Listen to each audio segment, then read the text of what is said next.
पढ़ने जा रहे हैं। ये जो टॉपिक है, ये जो सब्जेक्ट है, इसमें हम लोग पढ़ेंगे सबसे पहले इंट्रोडक्शंस के बारे में। इसके बाद हम लोग बहुत डिफरेंट टाइप्स के जो एसिड होते हैं उसके फॉर्मेशंस कैसे होता है, कैसे प्रोडक्शंस होता है, उसके बारे में पढ़ेंगे। जैसे कि इंट्रोडक्शंस पहले हम लोग समझेंगे इस सब्जेक्ट के बारे में, केमिकल टेक्नोलॉजी में क्या क्या चीज़ें पढ़ने वाले हैं। साथ ही साथ sulphuric acid, ammonia synthesis, urea productions, nitric acid और सिट्रीन प्रोडक्शन प्रोसेस और हेट्रोजीनियस कैटालाइसिस और बायो बेस्ड फ्यूल्स, ठीक है। और नेक्स्ट टॉपिक है types of bio based fuels देखेंगे, bio based chemicals, types of bio based chemicals, methanol, gasolines और fuel additive और कंक्लूजन्स। ये सभी चीज़ों को हम लोग आज की इस एपिसोड में देखने जा रहे हैं। इतने टॉपिक्स हैं और जैसे ही ये लेक्चर्स पूरा आप लोग देख लेंगे, इसके बाद आप लोग जो है सैम्पल पेपर को सॉल्व करिएगा, जो कि इस चैप्टर का अपलोड कर दी गई है ऑलरेडी ऐप पे, आप लोग देख सकते हैं। तो सैम्पल पेपर जो है केमिकल टेक्नोलॉजी से रिलेटेड, उसका सारा क्वेश्चन को सॉल्व करिएगा। जो MCQ क्वेश्चन इस लेक्चर के देखने के बाद बन जाते हैं वो तो बहुत अच्छी बात है, वो आपको और पॉजिटिव बूस्ट देगा, कॉन्फिडेंस देगा कि आप और भी क्वेश्चन को सॉल्व कर सकें। और कुछ क्वेश्चन हमने सैम्पल पेपर में थोड़ा सा लेवल का भी डाल दिया है, तो हो सकता है इस लेक्चर को देखने के बाद भी वो क्वेश्चन नहीं बने, तो बहुत ज़्यादा पैनिक होने की ज़रूरत नहीं है। वो थोड़ा सा लेवल अप कर देता हूँ मैं, ताकि आप सभी लोग अभी भी बेसिकली ये रहे कि हाँ कुछ क्वेश्चंस ऐसे भी रह जाते हैं, और ऐसे भी हम सारे क्वेश्चंस करने नहीं होते हैं। इसमें जाकर के कर दीजिएगा तो कोई बात नहीं, क्योंकि निगेटिव मार्किंग नहीं है।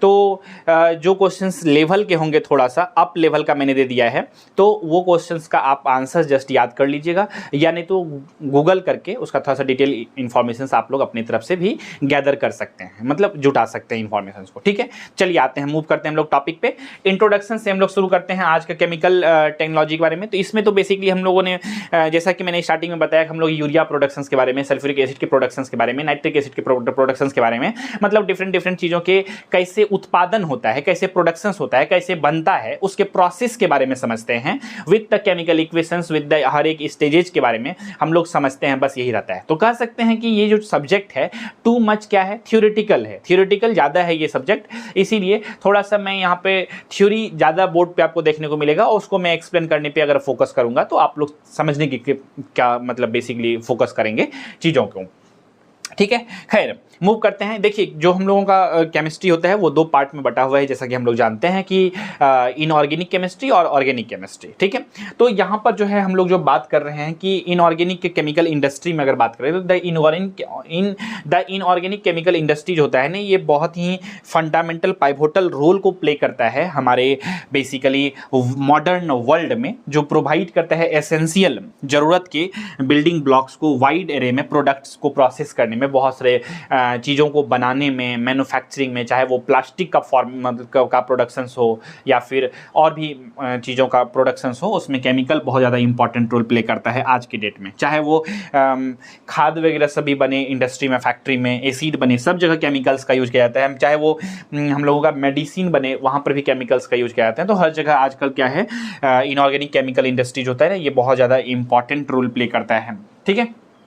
खैर यहाँ पर मूव करते हैं, कहते हैं each of these chemical holds unique place industrial landscape. यह कहता है कि ये जो केमिकल इंडस्ट्री है इसका एक यूनिक आइडेंटिटी है, अपना पहचान है, किसमें, इंडस्ट्रियल लैंडस्केप में, मतलब फैक्ट्री के पर्सपेक्टिव से देखें तो, serving as a raw materials के फॉर्म में और intermediate of the various sectors, अलग अलग सेक्टर्स में, अलग अलग डिपार्टमेंट्स में, जैसे कि मैंने बताया मैन्युफैक्चरिंग में, प्लास्टिक्स में, प्रोडक्शंस में, केमिकल प्रोडक्शंस में, हर जगह केमिकल कहते हैं ना, केमिकल मिलाया जाता है। तो हर जगह केमिकल जहाँ जहाँ काम में होती है वहाँ पे अलग अलग सेक्टर्स में इसका अलग अलग इंपॉर्टेंट रोल होता है इनऑर्गेनिक का, केमिस्ट्री का, ठीक है, अलग अलग इंडस्ट्रीज में। यही चीज़ें हैं इंट्रोडक्शंस में। और कहता है it undergoes the significance of the optimising this process minimised environmental. अच्छा, ये जो केमिकल प्रोसेस होता है ये सभी चीज़ें क्या कर रहा है कि मिनिमाइज करने की कोशिश कर रहा है इन्वायरमेंट पे जो इम्पैक्ट पड़ रहा है, चाहे वो पॉल्यूशंस हो रहे हैं या भी बहुत कुछ चीज़ों को मिनिमाइज करने की कोशिश कर रहा है, और मैक्सिमाइज करने का कोशिश कर रहा है कि इकोनॉमिक बेनिफिट हो सके, है ना, इकोनॉमिक बेनिफिट हो सके, रिफ्लेक्टिंग द री evolving landscape of industrial chemistry को 21st सेंचुरी में। अब देखिए आप लोग देखे होंगे अगर इसका एजुकेशनल क्वालिफिकेशंस में, तो इंडस्ट्रियल केमिस्ट्री में भी कोई अगर बीएससी किया है तो बेसिकली वो लोग भी अप्लाई कर सकता है। तो इंडस्ट्रियल केमिस्ट्री के बारे में यहाँ पर हम लोग पढ़ते हैं इसमें बेसिकली। तो वो था introduction about the sulphuric acid. I think board आपको उतना अच्छे से विजुअल नहीं हो रहा है, थोड़ा सा मैं इसको और अच्छा बेहतर करने की कोशिश कर देता हूँ ताकि आप सभी को अच्छा से थोड़ा सा बोर्ड दिखेगा तो अच्छा लगेगा। I think now it is visual. तो हम लोग इसमें आते हैं सल्फ्यूरिक एसिड मैन्युफैक्चर में। तो कैसे सल्फ्यूरिक एसिड का मैन्युफैक्चरिंग होता है इसको हम लोग समझने की प्रयास करते हैं यहाँ पर, ठीक है। तो देखिए सल्फ्यूरिक एसिड के फार्मूला तो बेसिक हम लोग जानते हैं क्या होता है, H2SO4 होता है सल्फ्यूरिक एसिड का फार्मूला। और इसका यूज कहाँ करते हैं हम लोग, मुख्य रूप से तो बैटरी में यूज किया जाता है और ये बहुत ही हाईली रिएक्टिव कह सकते हैं एसिड होता है। तो इसी का प्रोडक्शंस कैसे होता है इसको समझेंगे। इसी तरह से और भी एसिड्स के प्रोडक्शंस के बारे में समझेंगे, उसके प्रोसेस को समझेंगे और यही सब थ्योरेटिकल बेस्ड क्वेश्चंस ही यहाँ से आते हैं इस सब्जेक्ट से। और एक लेक्चर, इस लेक्चर को पूरा कंप्लीटली अगर आप देख लेते हैं ना तो पूरा आपका बेसिकली सारा कॉन्सेप्ट क्लियर हो जाएगा आपका केमिकल टेक्नोलॉजी से रिलेटेड। इसके सारे एमसीक्यू क्वेश्चंस आपसे सॉल्व होंगे जितना भी सैंपल पेपर में दिया गया है, और प्रीवियस ईयर क्वेश्चन पेपर भी देखेंगे तो सारा क्वेश्चन सॉल्व हो जाएंगे। इसीलिए इस पीपीटी को बनाने में थोड़ा सा हमने टाइम ली थी और बहुत ही रिसर्च के साथ मैं आया हूँ इस पीपीटी के साथ। खैर यहाँ पर देखते हैं सल्फ्यूरिक एसिड जो होता है वो मैन्युफैक्चर जो किया जाता है वो कॉमर्शियली कॉन्टैक्ट प्रोसेस के द्वारा, कॉन्टैक्ट एक प्रोसेस है, कॉन्टैक्ट प्रोसेस के द्वारा इसको मैन्युफैक्चर्ड किया जाता है, ठीक है। द रॉ मटेरियल्स जो होता है यूज जो किया जाता है इसमें बनाने के लिए, सल्फ्यूरिक एसिड बनाने के लिए जो रॉ मटेरियल्स यूज किया जाता है, कौन कौन से रॉ मटेरियल्स हैं, जैसे सल्फर डाइऑक्साइड का यूज किया जाता है, एयर का यूज किया जाता है हवा का, और वाटर एंड ए कैटालाइस्ट, कैटालाइस्ट का यूज किया जाता है। अब ये कैटालाइस्ट क्या होता है, थोड़ा सा आसान भाषा में मैं समझा देता हूँ आप सभी को। देखिए कैटालाइस्ट क्या होता है कि जब कोई भी दो बेसिकली रिएक्टेंट के साथ है, रिएक्टेंट समझते हैं ना, अभिकारक बोलते हैं हिंदी में, जब दो रिएक्टेंट के साथ रिएक्शन कराते हैं, केमिकल रिएक्शन कराते हैं, तो जब प्रोडक्ट आता है, अब इसी रिएक्शन को फास्ट करने के लिए हम लोग अगर इसमें एक्स्ट्रा कुछ मिला दें तो उसी को कहते हैं कैटालाइस्ट। क्या कहते हैं, उसी को कैटालाइस्ट कहते हैं। ये चीज़ें याद रहेगा। तो जैसे कि जो है यहाँ पर प्लेटिनम जो है वो एज ए कैटालाइस्ट के तरह काम करता है, ठीक है। तो कैटालाइस्ट समझ में आ गया ना कि किसी भी केमिकल रिएक्शन के प्रोसेस को फास्ट कर देना, the rate of change of increasing the speed of the chemical reactions, ठीक है, या इंक्रीज द केमिकल रिएक्शंस, उसी को क्या कहते हैं। और जिस सब्सटेंस, जिस चीज़ों के वजह से स्पीड बढ़ जाता है केमिकल रिएक्शंस होने का, उसी को क्या कहते हैं, कैटालाइस्ट कहते हैं। इसको एक इस टॉपिक से डायरेक्टली रिलेटेड तो नहीं है, लेकिन एक एक्स्ट्रा एग्जांपल लेकर के आप सभी को समझाते हैं कि पानी है, पानी ऑलरेडी कंपाउंड है, H2O यानी कि हाइड्रोजन और ऑक्सीजन से मिलकर के बना हुआ है, ये सब को जानते हैं हम लोग। लेकिन पानी में अगर आप लोग इनो को डाल देते हैं, क्या होता है, वो हाईली तुरंत रिएक्ट करता है वो, और तुरंत फैन बन करके ऊपर आ जाता है।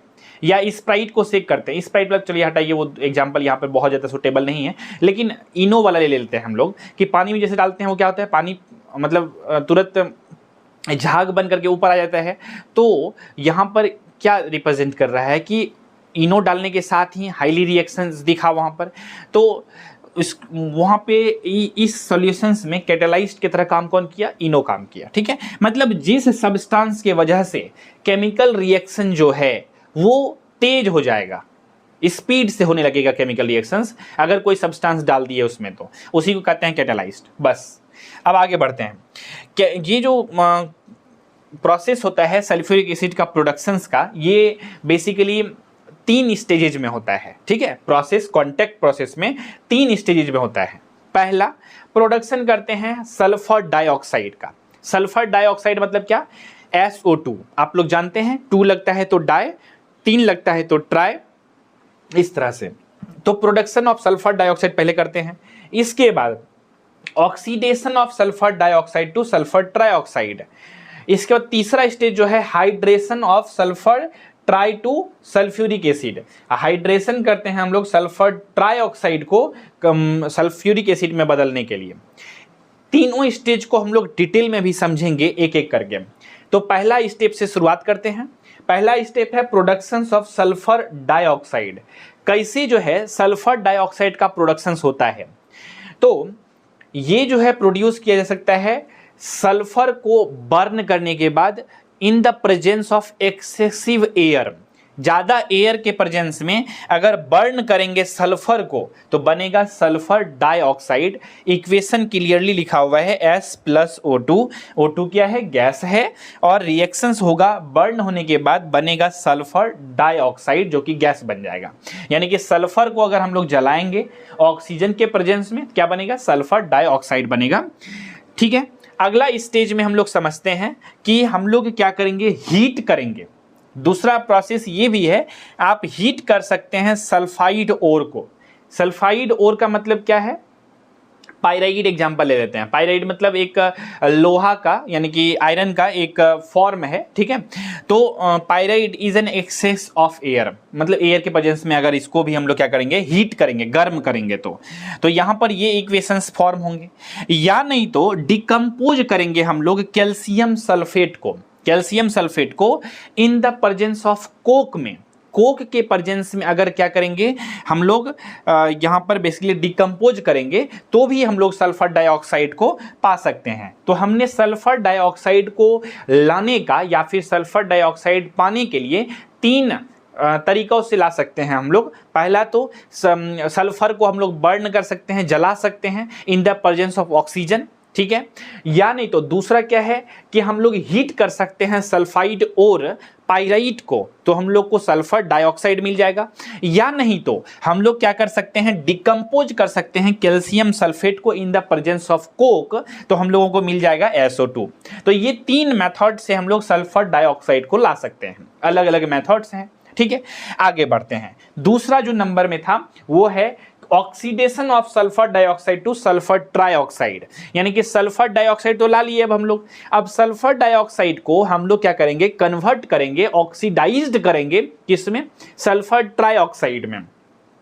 तो ये देखिए सल्फर डाइऑक्साइड जो होता है वो मिक्स किया जाता है एक्सेस एयर के साथ और इसको पास किया जाता है through the electrostatic precipitator which removes the dust and impurities. यानी कि ध्यान से समझिएगा कि ये जो सल्फर डाइऑक्साइड है ना, इसको एयर के साथ पहले मिक्स्ड किया जाता है, मिलाया जाता है। ठीक है, और मिलाने के बाद इसको पास कराया जाता है एक इलेक्ट्रोस्टैटिक प्रेसिपिटेटर होता है। ठीक है, उसके थ्रू पास कराया जाता है। जैसे ही सल्फर डाइऑक्साइड और एयर का मिक्सचर जो है वो प्रेसिपिटेटर के थ्रू गुजारा जाएगा, उसके अंदर में जो प्रेजेंस रहेगा डस्ट, इम्प्यूरिटीज, वो सभी चीजें फिल्टर हो जाते हैं। ठीक है, ये इलेक्ट्रोस्टैटिक प्रेसिपिटेटर से के थ्रू अगर गुजारा जाएगा तो जब वो डस्ट और इम्प्यूरिटी हट जाएगा तो जो प्यूरिफाइड सल्फर डाइऑक्साइड होता है उसको मिला दिया जाता है, किससे?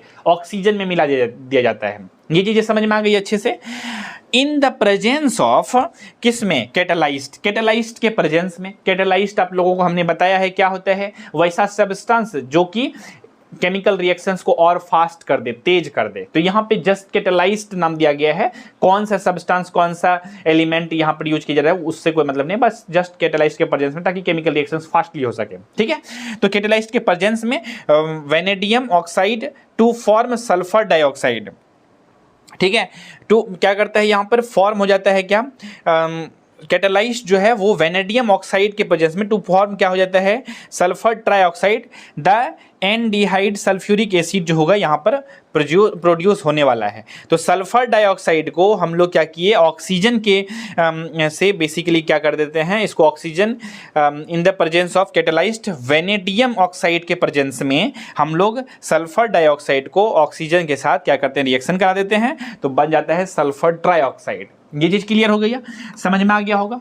अब ये प्रोसेस से हम लोग सल्फर ट्राइऑक्साइड तो ला लिए। अब तीसरा जो स्टेज था उसमें हमने क्या किया था? सल्फर ट्राइऑक्साइड को हाइड्रेशन, बेसिकली जो नेक्स्ट है hydration of the sulphur trioxide to sulphuric acid में कन्वर्ट करना। इस चीज़ों को हम लोग समझेंगे, लेकिन उससे पहले जो है ये डायग्राम को थोड़ा सा समझने की प्रयास करते हैं।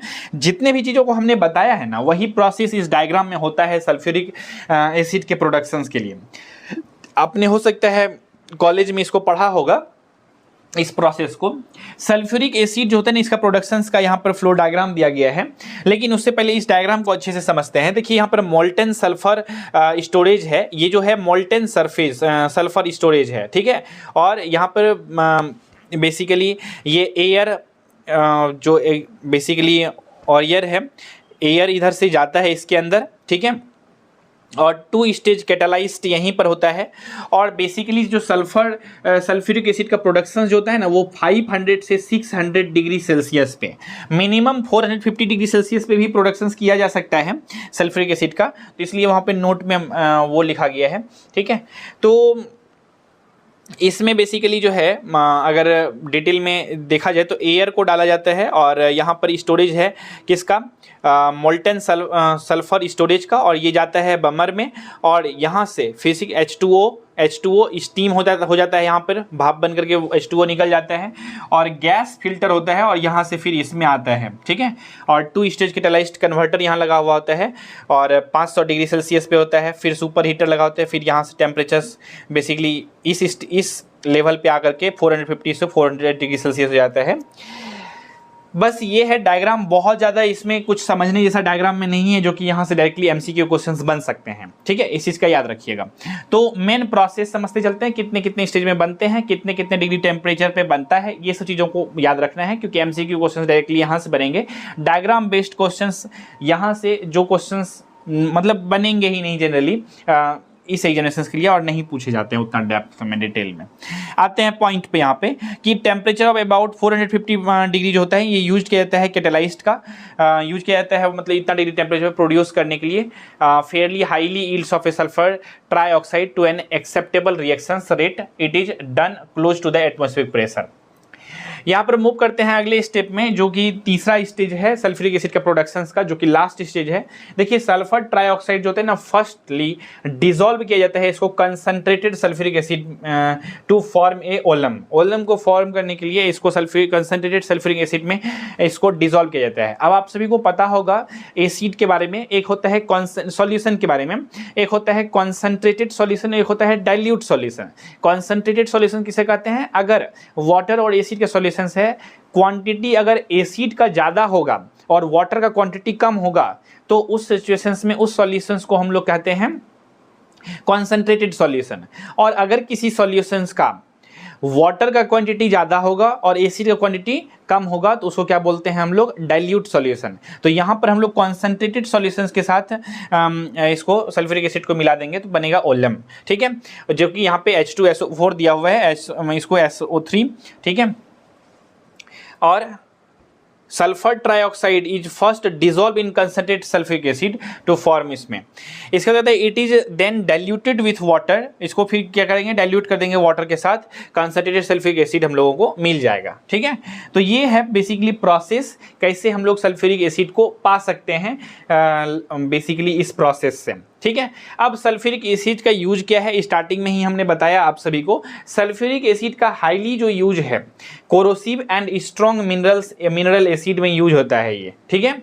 और क्या होता है कि it plays a crucial role in the various industrial process है, ये बहुत ही इंपॉर्टेंट रोल को प्ले करता है अलग अलग इंडस्ट्रियल प्रोसेस में, और including the productions of chemical fertilisers and batteries etcetera में प्रोडक्शंस में भी सल्फ्यूरिक एसिड का यूज किया जाता है।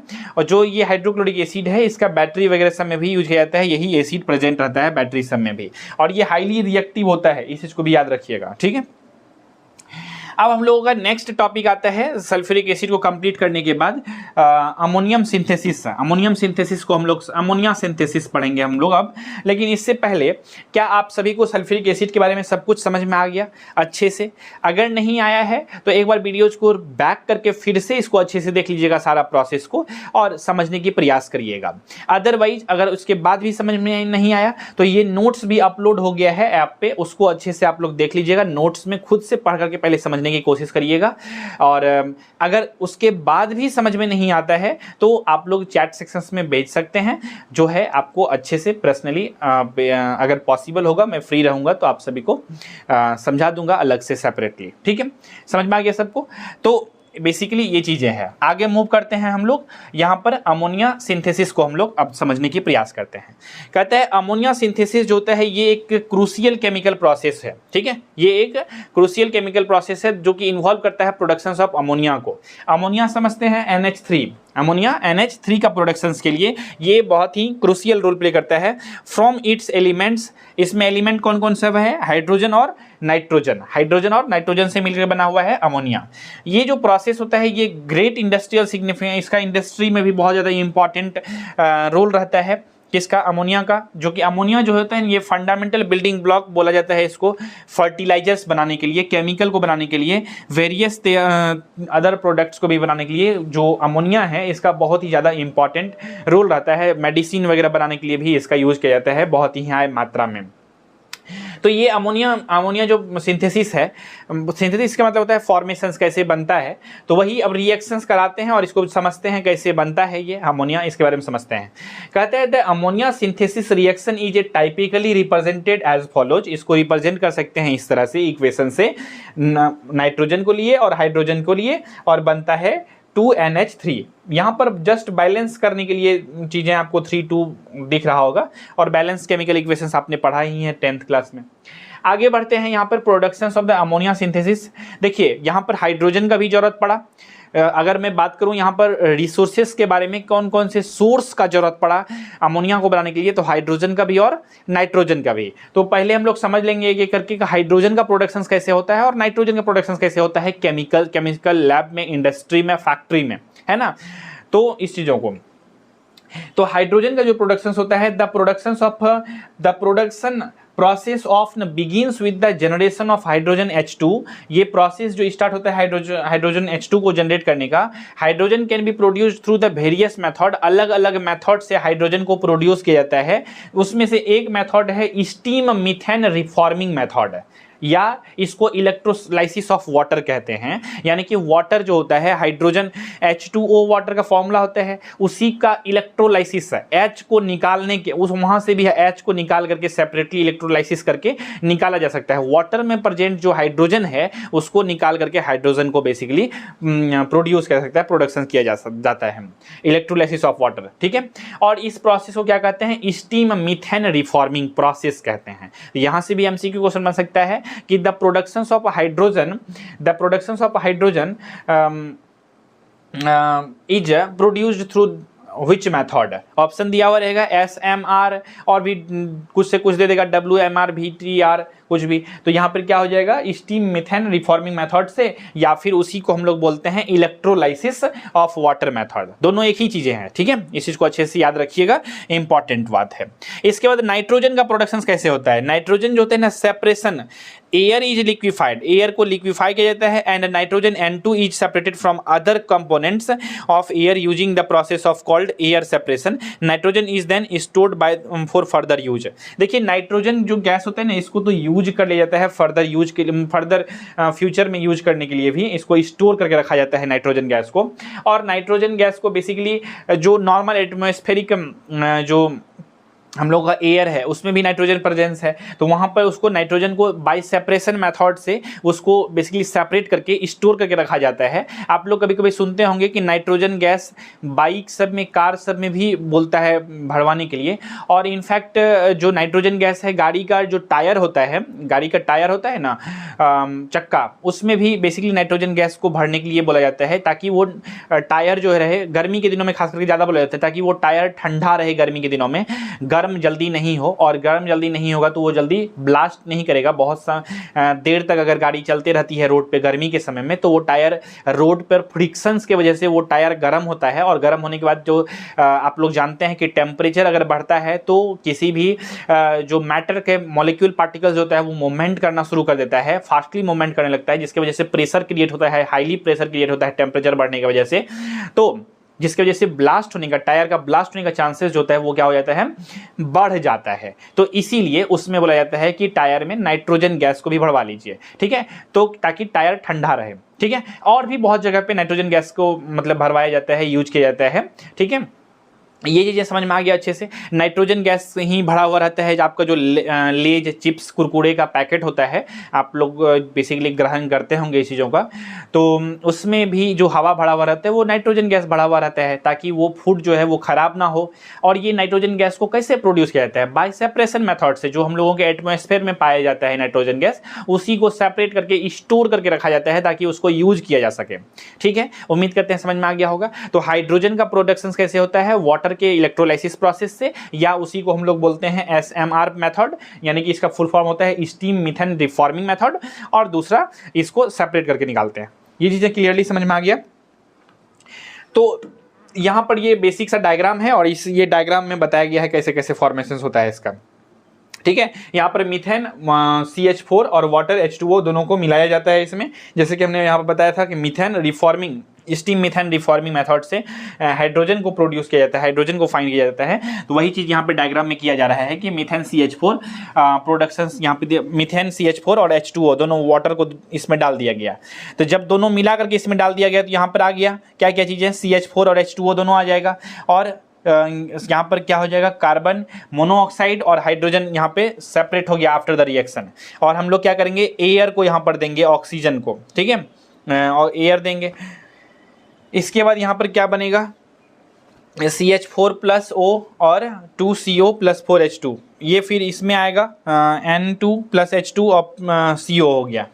अब ये जो है इसमें जाएगा, और यहाँ पर H2O वाटर फिर से हम लोग डाल रहे हैं, और 500 डिग्री सेल्सियस पे ये जो होता है ना, ये बेसिकली इसको हम लोग बोलते हैं सीट बोलते हैं, ये अलग अलग बना हुआ रहता है यहाँ पर। ठीक है, तो 500 डिग्री सेल्सियस पे फिर कैटालाइस्ट मिलाते हैं और हाईली रिएक्शंस करा करके इसको क्या करते हैं, पास कराते हैं। तो N2H2CO2 निकलता है, और कंप्रेसर रहता है यहाँ पर, जो क्या करता है, कंप्रेस करके उसको फिर यहाँ पर H2O वाटर मिलाते हैं इसमें, फिर इस चैम्बर में भेजता है, और यहाँ से फिर क्या होता है, हाइड्रोजन H2O और CO2 बाहर रिलीज हो जाता है, और यहाँ पे N2 और मतलब कुछ H2 और CO2 बाहर निकल जाते हैं, और N2 और H2 जो होता है वो इस चैम्बर में आ जाता है, जो हीटर चैम्बर है, हीटर चैम्बर में। और हीटर चैम्बर से फिर निकल कर चला जाता है, कंप्रेसर के थ्रू चला जाता है रिएक्टर में, और रिएक्टर में जाने के बाद प्रोडक्शन होता है अमोनिया का। रिएक्टर में जाने के बाद इसको गर्म किया जाता है, ठीक है, 450 डिग्री सेल्सियस पे इसको गर्म किया जाता है, और इसके बाद इसको ये रिएक्टर में जा कर के ये रिलीज होकर के स्टीम में, मतलब के फॉर्म में ये स्टीम इसका सारा निकल जाता है, और अमोनिया प्रोडक्शन जो रहे, तो स्टीम तो सारा यहाँ से निकल जाता है। इसके बाद ये इस रास्ते से होते हुए N2H2 NH3 आ जाता है इसमें, और यहाँ से आ जाता है इसमें कूलर में, ठंडा होता है, और ठंडा होकर के जब आता है इस टैंक में, तो यहाँ पर अमोनिया आपको देखने को मिल जाता है। तो ये था टोटल प्रोसेस। इसमें से कुछ जो है इधर आ जाता है N2H2 जो कि ठंडा नहीं हुआ रहता है, वो इधर फिर से आ जाता है कंप्रेसर में, और फिर से रिसाइकलिंग, मतलब कुछ चीज़ें होता है जो अमोनिया के फॉर्म में डायरेक्टली नहीं है, NH3 नहीं है, सेपरेटली नाइट्रोजन है और हाइड्रोजन है, तो वो चीज़ें फिर से नाइट्रोजन और हाइड्रोजन जो है फिर कंप्रेशन में आ जाता है, और फिर से रिसाइकलिंग प्रोसेस के थ्रू फिर से वो जब तक अमोनिया नहीं बन जाता है, फिर से वो साइकिल चलता है, और ये फिर से आकर के तब अमोनिया बन जाता है। तो जो अमोनिया है वो आ जाता है इस टैंक में, जो अमोनिया नहीं है वो कूलर में आकर के भी फिर बाहर निकल के क्या हाइड्रोजन और नाइट्रोजन जो सेपरेट होकर चला जाता है कंप्रेसर में। ठीक है, ये चीज़ें क्लियरली समझ में आ गया। तो यही है इस डायग्राम में, और कुछ खास समझने जैसा नहीं है। अब अमोनिया सिंथेसिस में हम लोग समझते हैं यहाँ पर कि अमोनिया सिंथेसाइज जो किया जाता है थ्रू द कौन सा मेथड से। तो यहाँ पर ये क्वेश्चंस भी बार बार पूछा जाता है एग्जामिनेशन में, शायद पास्ट ईयर में पूछे भी गए हैं यहाँ से क्वेश्चन कि कौन से मेथड से अमोनिया सिंथेसिस किया जाता है। तो ये याद रखिएगा, हेबर बोस्ट प्रोसेस से। कौन सा प्रोसेस से? हेबर बोस्ट प्रोसेस से अमोनिया को सिंथेसाइज किया जाता है, और विच कंबाइंस हाइड्रोजन, जो कि कंबाइन करता है हाइड्रोजन को और नाइट्रोजन को, जो हाइड्रोजन और नाइट्रोजन को कंबाइन कर देता है in the presence of an iron based catalyst, iron based catalyst के प्रेजेंस में at high temperature and pressure, high temperature और प्रेशर पर इन द प्रेजेंस ऑफ क्या है यहाँ पर आयरन बेस्ड कैटालाइस्ट के रूप में वहाँ पर बेसिकली ये फॉर्म कर देता है। तो याद रखिएगा कौन से मेथड से अमोनिया सिंथेसिस किया जाता है, हेबर बोस्ट प्रोसेस से। ये याद रखना है, बहुत इंपॉर्टेंट चीज़ें हैं। रिएक्शन होता है N2+3H2O, रिएक्शन होकर के बनता है क्या, 2 NH3, ठीक है, ये याद रखना है। अब ये है कि purification and recovery, the resulting ammonia gas जो आता है ऑफ्टन कंटेन्स इम्प्योरिटीज। अब जो अमोनिया गैस फॉर्म हुआ, आपने जो इस डायग्राम में देखा अभी, तो यहाँ पर जो अमोनिया गैस फॉर्म हुआ वो जरूरी तो नहीं है पूरा फिल्टर्ड होगा, पूरा अच्छा होगा, उसको प्यूरिफाई भी करना जरूरी है। तो प्यूरिफिकेशन और रिकवरी करना जरूरी है। तो कहते हैं the resulting ammonia gas often contains impurities, उसके अंदर में कुछ इम्प्योरिटीज रहते हैं, शुद्ध नहीं रहता है, प्योर नहीं रहता है। It undergoes a series of purification, ये सीरीज प्यूरिफिकेशन स्टेज के लिए जाता है, steps to remove these impurities और leaving behind high purity ammonia. और इसको बेसिकली उसको क्या किया जाता है, बेसिकली प्यूरिफाई किया जाता है, हाई क्वालिटी ऑफ अमोनिया अगर चाहिए तो, ठीक है, उसके लिए उसको प्यूरिफिकेशन प्रोसेस को फॉलो करना होता है, ठीक है। ये चीज़ समझ में आ गया। तो ये था पूरा अमोनिया सिंथेसिस के process. I hope you have understood all the things. If you have any types of confusion then you can ask me, ठीक है, in the chat sections if you want. चलिए आगे बढ़ते हैं। अगला है यूरिया प्रोडक्शन। यूरिया प्रोडक्शंस भी इसका जस्ट प्रोसेस वगैरह सब समझ लीजिए, इंपॉर्टेंट है, ठीक है। कहते हैं the productions of urea is a vital nitrogenous fertilizers and chemical compounds involves a two-step process, synthesis of ammonia and subsequent reactions of ammonia which with carbon dioxide CO2. Here's and the overview of the productions process। इसमें जो होता है ना, ammonia का बहुत important role होता है urea को प्रोडक्शंस करने के लिए, ठीक है। जैसे लिक्विड अमोनिया यहाँ पे रहता है, पंप के थ्रू डाला जाता है इसमें, ठीक है, सिंथेसिस टावर में। मोल्टन मास यहाँ पर दिया गया है, कंप्रेसर के थ्रू CO2 इसमें डाला जाता है। यहाँ पर बल्ब होता है और इसके साथ बेसिकली इसमें जाने के बाद सिंथेटिक टावर से निकलता है, मोल्टन मास के साथ कहाँ जाता है, यहाँ पर इसमें, ठीक है, जिसको हम लोग बोलते हैं डिस्टिलेशन टावर बोलते हैं, और इसमें आता है। और ये चैम्बर्स में बहुत अलग अलग स्टेजेस हैं, ठीक है। और स्टीम है, भाप है, और इसको गर्म किया जाता है। यहाँ पे सुपर हीटर भी लगा हुआ रहता है, ठीक है, इससे रिलीज होता है कुछ चीज़ें। और ये फिर इधर से आ जाता है, इसमें रिसाइकलिंग होता है। और यहाँ पे बल्ब को ओपन करके फ्लैश ड्रम में भेजा जाता है। फ्लैश ड्रम में जब जाता है तो यहाँ पर स्टीम है, कोल्ड, और 80% ऑफ यूरिया एक्वस के रूप में यहाँ पर प्रेजेंट रहता है इसके यहाँ पर। और ये यूरिया जैसे चला जाता है कि इसमें, वहाँ पर इवेपोरेटर से वैक्यूम एयर वगैरह सब निकाल दिया जाता है, ठीक है। और यहाँ पर जो है टैंक ऑफ द मोल्टन मास जो है, और यहाँ से 99% मोल्टन यूरिया जो होता है इसमें इस टंकी में भेजा जाता है, जिसको प्रीलिंग टावर कहा जाते हैं। और प्रीलिंग टावर में जो होता है ना, नीचे में एयर बैठ जाता है, और इस तरह से यूरिया जो होता है वो धीरे धीरे बाहर निकल जाता है कन्वेयर के थ्रू, ठीक है। तो यही स्टेज इसमें फॉलो होता है। अच्छे से डायग्राम को जूम करके आप लोग भी इसको देख सकते हैं और समझ सकते हैं। आगे मूव करते हैं हम लोग। कार्बन डाइऑक्साइड जनरेशन, इसमें क्योंकि आप सभी को पता है कि यहाँ पर जो है ज़रूरत था CO2 को कंप्रेसर के थ्रू भेजने का इस टैंक में, तो कार्बन डाइऑक्साइड का जरूरत पड़ा। रॉ मटेरियल्स यूरिया प्रोडक्शन के लिए कौन कौन से रॉ मटेरियल जरूरत पड़ा? पहला अमोनिया का प्रोडक्शन आप लोग ऑलरेडी पढ़ चुके हैं।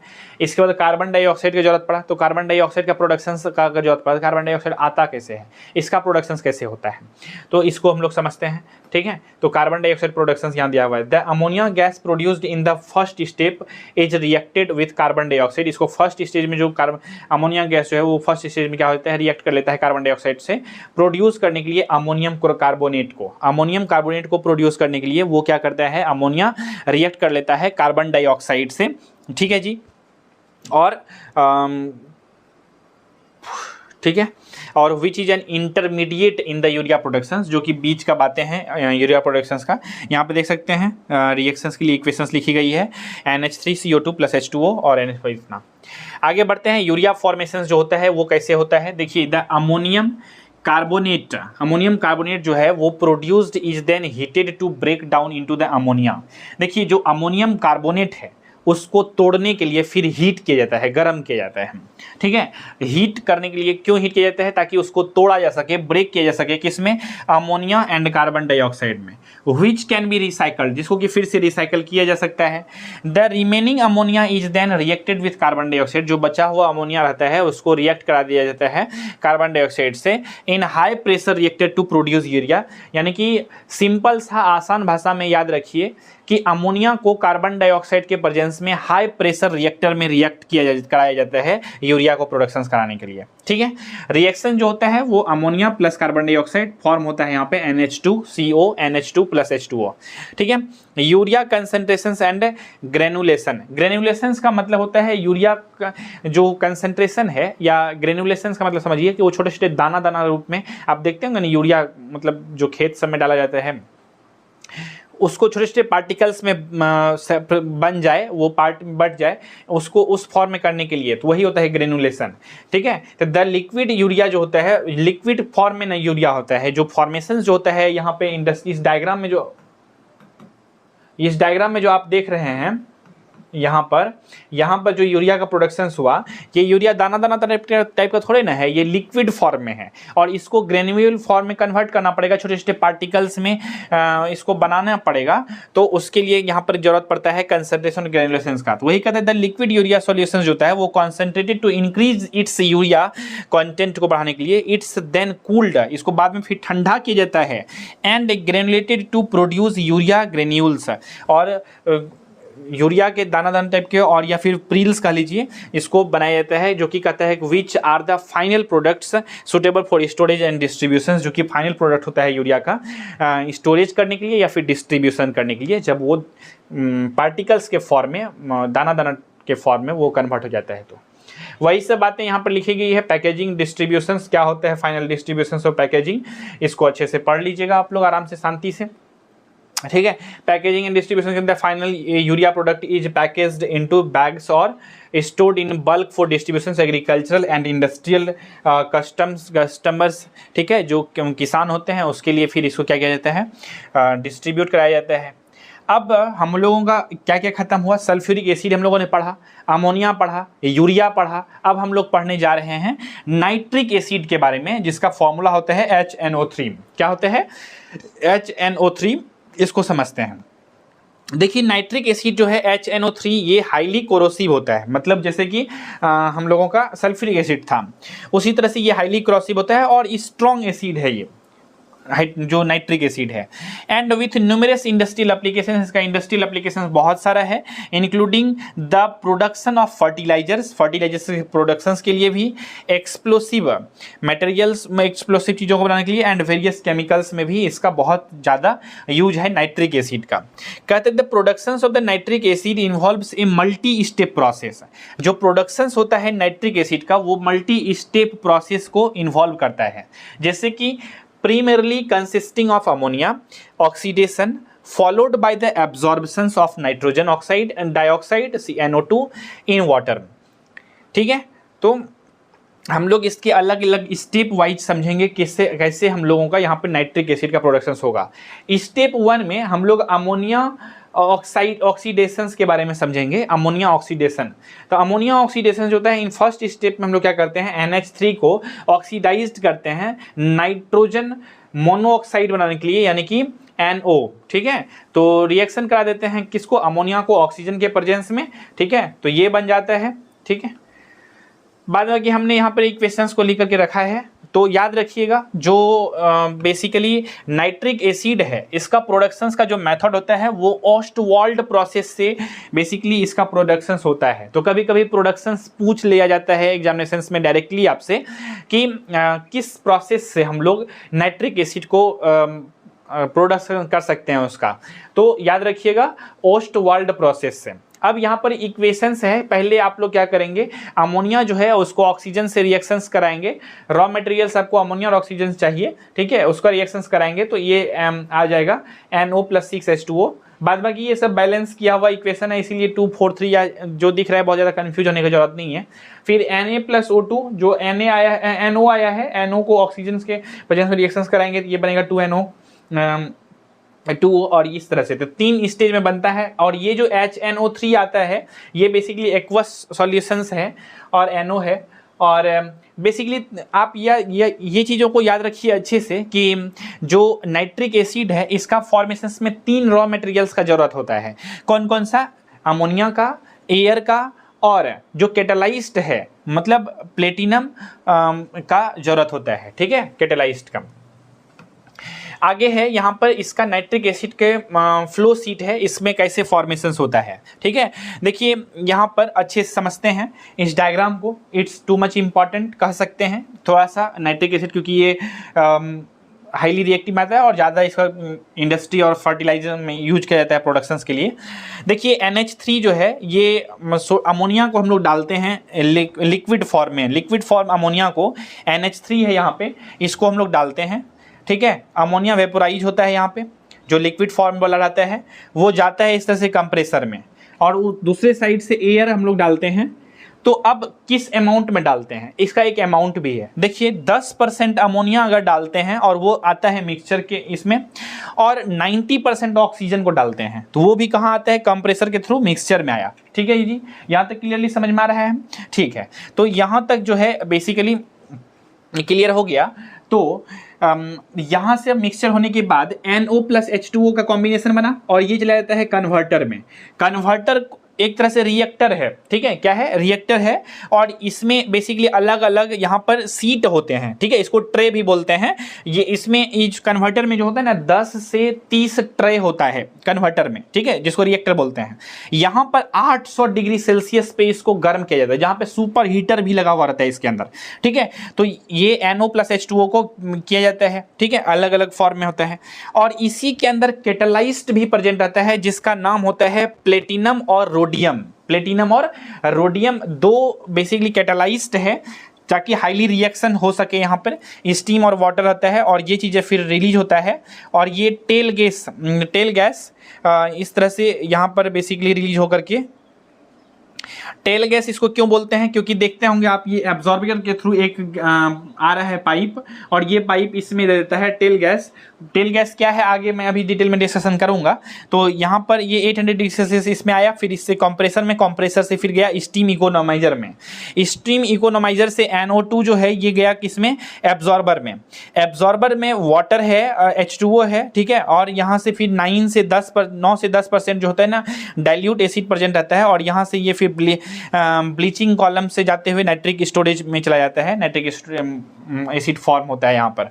ठीक है, अब NO2 समझ में आ गया, एब्जॉर्बर समझ में आ गया, कुछ भी चीज़ें रिमेनिंग नहीं है। यहाँ पर जो स्टोर ये नॉक्स एबेटर है और एक्सपेंडेटर स्टैक है, ये बेसिकली टेल गैस है, जो कि रिमेनिंग चीज़ें हैं, जो कि डायरेक्टली अनवांटेड चीज़ें कह सकते हैं। सब तो ऐसा नहीं है कि नाइट्रिक एसिड ही बन जाता है, कुछ कुछ जो होता है अनवांटेड एलिमेंट्स इम्प्योरिटीज रह जाते हैं, वो सब फिर से रिसाइकल हो जाता है, एब्जॉर्बर के थ्रू आ जाता है यहाँ पर टेल गैस में, और इस पाइप से होते हुए नॉक्स एब्जॉर्बर से होते हुए एक्सपेंडेटर स्टैक में चला आता है। ठीक है, इसको फिर से रिसाइकलिंग किया जा सकता है। इस प्रोसेस से बेसिकली नाइट्रिक एसिड का प्रोसेस होता है इसमें। ठीक है, तो ये चीज़ें समझ में आ गया कि ये कन्वर्टर होता है, इसमें टोटल जो होता है 10 से 30 ट्रे या सीट होता है, और कैटालाइस्ट के रूप में इसमें प्लेटिनम और रोडियम का यूज किया जाता है इसके फॉर्मेशंस के लिए, नाइट्रिक एसिड के फॉर्मेशंस के लिए। नाइट्रिक एसिड जो होता है इसका फॉर्मेशन जो होता है नाइट्रोजन डाइऑक्साइड। नाइट्रोजन डाइऑक्साइड इसको हम लोग बोलते हैं NO। ये रिएक्ट करता है फर्दर ऑक्सीजन से क्या चीज़ करने के लिए, फॉर्म करने के लिए, नाइट्रोजन डाइऑक्साइड को फॉर्म करने के लिए, यानी कि NO2 को फॉर्म करने के लिए। रिएक्शन जो है 2NO + O2 रिएक्शन होकर क्या बनेगा? 2NO2 बनेगा। अब absorption of nitrogen dioxide absorb करेगा। स्टेप 1 आपको पूरा अच्छे से समझ में आ गया है। स्टेप 2 समझते हैं कि जो नाइट्रोजन डाइऑक्साइड है इसका क्या है कि एब्जॉर्बेशन इन वाटर। ये वाटर को क्या करता है? एब्जॉर्ब करता है। कहते हैं nitrogen dioxide NO2 is absorbed into water. ये वाटर में एब्जॉर्ब हो जाता है to form a nitric acid, nitric acid को फॉर्म करने के लिए, एंड नाइट्रोजन ऑक्साइड। ठीक है जी, चलिए यहाँ पर इक्वेशंस वही चीज़ों का लिखा गया है।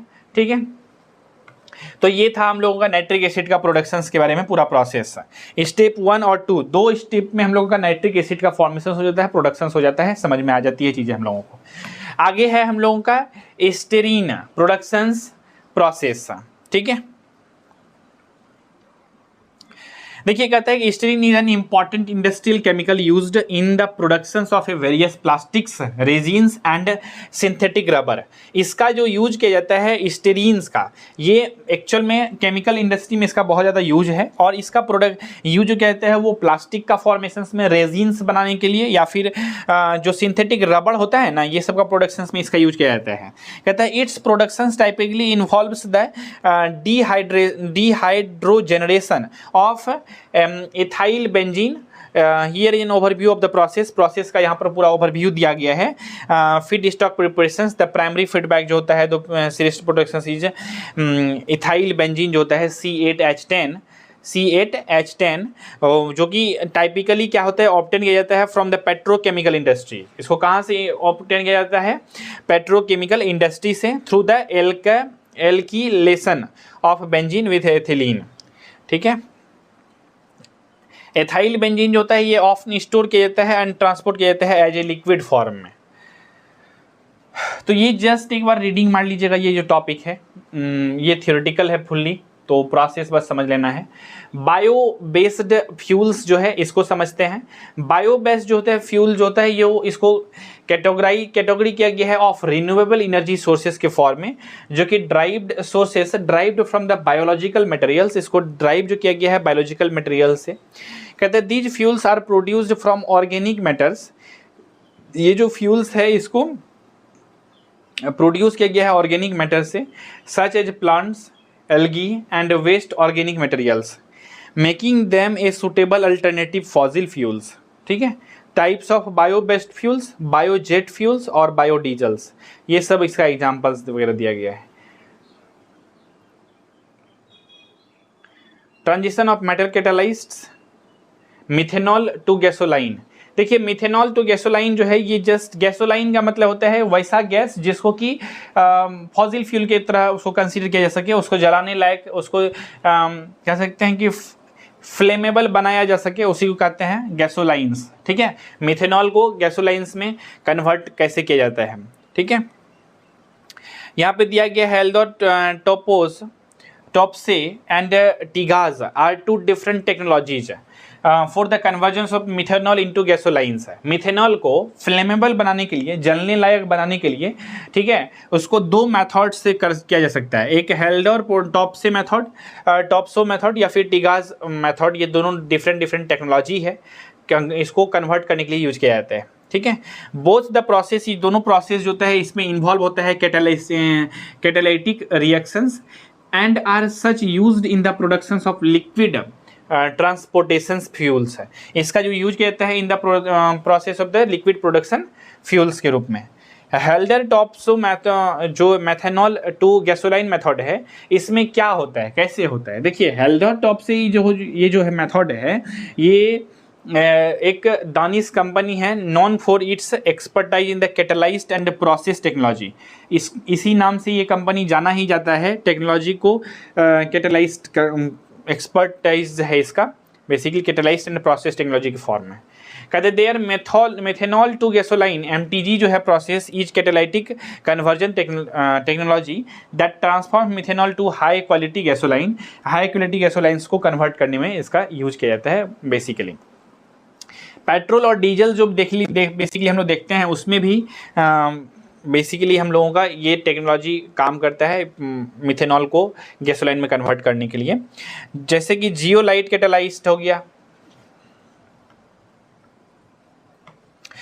आगे इसका बारे में बहुत अच्छे से डिटेल में दिया गया है, ये सब इफिशियंसी वगैरह मिथेनॉल टू गैसोलाइन के बारे में दिया गया है। ये सब जस्ट रीडिंग मार करके आप लोग पढ़ सकते हैं, समझ सकते हैं चीज़ों को। यहाँ पर बहुत ज़्यादा एक्सप्लेन करने वाली जैसा चीज़ें नहीं है। हाँ, यहाँ पर थोड़ा सा समझ लीजिए फ्यूल एडिटिव में। फ्यूल एडिटिव जो है यहाँ पर क्या है कि fuel additive are the chemical compounds. ये जो है ना केमिकल कंपाउंड्स है जो कि प्रोडक्ट्स है that are introduced into fuel to enhance their properties, improve combustion, reduce emissions and protect engines and fuel. तो ये जो फ्यूल एडिटिव है, फ्यूल में कुछ भी चीज़ों को जो मिलाया जाता है, आप लोग देखते होंगे, जाते होंगे पेट्रोल पंप पे अगर कभी बाइक या स्कूटर में या फिर कार में अपना फ्यूल को डलवाने के लिए, तो वहाँ पर एक फ्यूल रहता है नॉर्मल वाला, एक होता है प्रीमियम कहते हैं, है ना, प्रीमियम कहा करके वो लोग डालते हैं, तो वो उसमें कुछ ना कुछ एक्स्ट्रा डाला हुआ रहता है इथेनॉल, ठीक है, जिससे क्या होता है, कहते हैं कि माइलेज आपका गाड़ी ज़्यादा देगा, इंजन बहुत अच्छा रहेगा, मजबूत रहेगा। तो यही सब चीज़ों के बारे में यहाँ पे दिया गया है कि आखिर क्या चीज़ रहता है, कितना रहता है अमाउंट में, ठीक है। तो जैसे कि फ्यूल एडिटिव जो है आर केमिकल कंपाउंड्स, ये केमिकल कंपाउंड्स है जो कि प्रोडक्ट्स होता है जो कि इंट्रोड्यूस किया गया है into the fuel to enhance their properties, improve combustion, reduce emission and protect engines and fuel systems. यही चीज़ें हैं जो वो लोग बोलते हैं पेट्रोल पंप पे वो लोग, ठीक है। टाइप्स ऑफ फ्यूल एडिटिव, कितने टाइप्स का होता है फ्यूल में, क्या क्या चीज़ें को ऐड किया जाता है, कितने टाइप का होता है। एक होता है ऑक्टेन बूस्टर्स, इसका होता है सीटेन इम्प्रूवर्स और कोरोजन इनहिबिटर्स और एंटी नॉक एजेंट्स हैं। तो ये सभी चीज़ें जो है, जैसे कि ऑक्टेन बूस्टर्स जो है, these additive increase the octane, ये जो एडिटिव है, ये जो एडिटिव है ये क्या करता है, रेटिंग को क्या करता है, गैसोलाइंस को वो बढ़ा देता है, प्रिवेंट करता है knocking and improving the engine performance. Engine improvement को ये क्या करता है, बढ़ाता है, इंजन की इफिशियंसी को बढ़ाता है, ज़्यादा माइलेज देता। कि सीटेन इम्प्रूवर्स क्या करता है, cetane improvers improve the range of cetane numbers of, cetane number को बढ़ाता है जो कि डीजल फ्यूल में इसको यूज किया जाता है, और ये इंप्रूव करता है इग्निशन क्वालिटी को, इग्निशन क्वालिटी को इंप्रूव कर देता है, रिड्यूसिंग डीजल नॉक को रिड्यूस कर देता है, एंड इनहेंस इंजन इफिशियंसी। तो ये सब बेसिक बातें हैं, कुछ खास ज़्यादा इसमें इंफॉर्मेशन है नहीं जो कि एक्सप्लेन करने लायक हो, ठीक है। कोरोजन इनहिबिटर्स, इसको देख सकते हैं, कोरोजन इनहिबिटर्स जो है ये प्रोटेक्ट करता है फ्यूल सिस्टम्स को फ्रॉम रस्ट होने से, यानी कि फ्यूल सिस्टम में जंग लगने से बचाता है ये कोरोजन इनहिबिटर्स जो है, और जंग लगना या रस्ट होने से, particularly in the marine and storage applications. जो आप सबमरीन देखते हैं, पनडुब्बी देखते हैं, जो पानी के अंदर ऑलवेज डूबा हुआ रहता है जहाज सब, वहाँ पे अगर कोई टैंक है तो उसमें बेसिकली जंग लगने से प्रोटेक्ट करने के लिए उसमें उस तरह के फ्यूल जब बनाए जाते हैं तो उसमें कोरोजन इनहिबिटर्स दिया जाता है, मिलाया जाता है। Anti-knock agents, these compounds such as tetraethyl lead once used but now pushed out, reduce engines को knock in gasoline engines. Today alternatives like methyl, क्या है, मिथाइल साइक्लोपेंटाडेनाइल, ठीक है, मैग्नीज, ठीक है, tricarbonyl, MMT are use किया जाता है इसके बदले में। बाद में की कंक्लूजन्स इस चैप्टर का हम लोग यही समझ सकते हैं कि आपको अच्छे से इस चैप्टर के वीडियोस अभी तक आपने देखा अच्छे से, बहुत कुछ कॉन्सेप्चुअल इम्पॉर्टेंस नहीं है, लेकिन हाँ इन्फॉर्मेशंस है बहुत ज़्यादा, थ्योरेटिकल इन्फॉर्मेशंस, तो इसको अच्छे से एक दो बार देख लीजिएगा, ये याद रखना इंपॉर्टेंट है।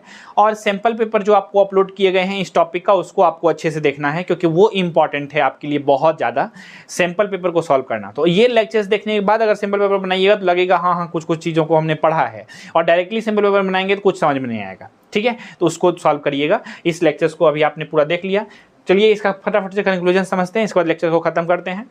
तो यहाँ पर इस कॉम्प्रिहेंसिव एक्सप्लोरेशन ऑफ फ्यूल जो है ये केमिकल प्रोडक्शंस में, कैटालिसिस में emerged as a central theme और highlighting the crucial role of catalyst in the number of industrial process और ट्रांजिशन मेटल कैटालिस्ट सच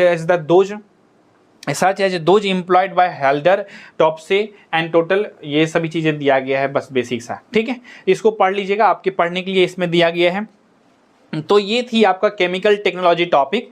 टोटल हम लोगों का केमिकल ये जो टॉपिक है, ये जो बेसिकली आपका इस पोस्ट के लिए जो है नोटिफिकेशंस केमिकल इंजीनियरिंग में टोटल 8 टॉपिक है या 8 सब्जेक्ट कह लीजिए, और 2 सब्जेक्ट हम लोगों का कंप्लीट हो गया आज के इस लेक्चर्स को मिला करके, और हम लोगों का 6 बचा हुआ है, वो भी बहुत फास्टली हम लोग कंप्लीट कर लेंगे क्योंकि एग्जामिनेशन डेट आप लोगों के बहुत ही नज़दीक हैं, इस चीज़ों को ध्यान में रखते हुए। तो आप लोगों को क्या करना है, ये लेक्चर्स तो यहाँ तक आप लोगों ने देख लिया है, आप लोगों को अब क्या करनी है, sample paper mock test solve करना है। डेफिनेटली वो आपका एकदम ज़्यादा इंपॉर्टेंट चीज़ें हैं, ठीक है। और लेक्चर्स देखने के बाद अगर आप सॉल्व करते हैं तो एक कॉन्फिडेंस भी आता है और नॉलेज भी हो गया चैप्टर से पढ़ने के बाद। हाँ, ये सब चीज़ें हम लोगों को केमिकल टेक्नोलॉजी में पढ़ाया गया है, ठीक है। तो उम्मीद करते हैं ये सभी चीज़ें समझ में आ गया होगा। किसी भी तरह का आपको किसी भी तरह का दिक्कत है, परेशानी है, तो आप लोग खुद से पहले समझने का कोशिश करिएगा। नोट्स भी अपलोड ये वाला हो जाएगा, हो गया है बसते, तो उसको भी देख लीजिए। उससे समझने का कोशिश करिए। इसके बावजूद भी समझ में नहीं आता है तो आप लोगों के लिए चैट सेक्शन ओपन है, चैट सेक्शन में लेकर के पूछ सकते हैं। मैं कोशिश करूंगा आप सभी को समझाने का। अगले एपिसोड में मिलते हैं नए टॉपिक के साथ। थैंक यू सो मच, धन्यवाद।